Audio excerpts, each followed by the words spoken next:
The night was cold and dark, the moon hidden behind thick clouds that seemed to swallow the feeble light. My two friends, Jake and Sarah, and I were on a road trip exploring the eerie stories surrounding a haunted road that locals whispered about.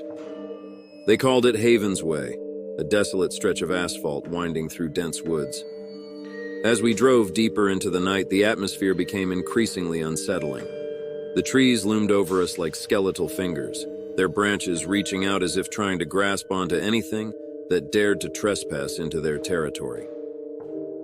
The only sounds were the creaking of the branches and the distant howls of unseen creatures. We laughed nervously, trying to shake off the uneasy feeling that clung to the air. Jake, behind the wheel, was the bravest of us, or at least he pretended to be. Sarah and I exchanged glances, silently acknowledging the palpable tension in the car. As we navigated the twisting turns, the headlights flickered, casting fleeting shadows that seemed to dance in the periphery of our vision. An eerie silence settled over us, punctuated only by the hum of the engine and the occasional crackle of leaves under the tires. Suddenly, the car jerked and the headlights dimmed for a moment before flickering back to life.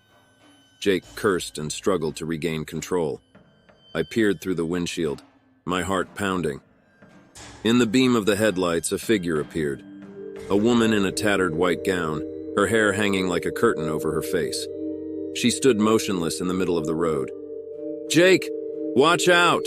Sarah screamed. He slammed on the brakes, but it was too late.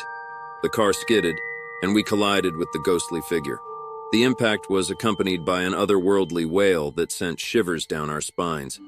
The car came to a halt, surrounded by an oppressive silence.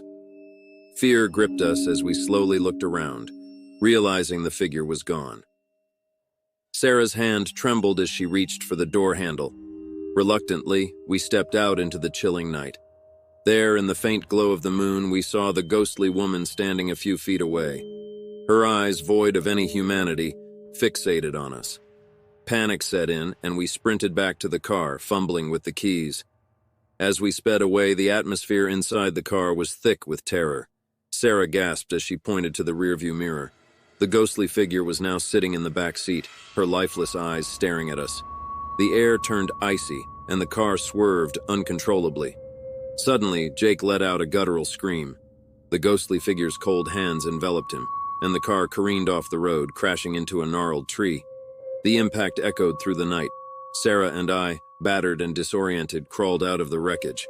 The ghostly woman stood beside the car, her gaze now fixed on me. With a haunting whisper, she uttered, "Leave this place and never return." In shock, we stumbled away from the scene, leaving behind the twisted metal and the lifeless body of our friend. The road seemed to stretch endlessly, shadows morphing into grotesque shapes around us. We barely made it out alive, haunted by the memories of that night and the chilling specter that lurked in the darkness of Haven's Way.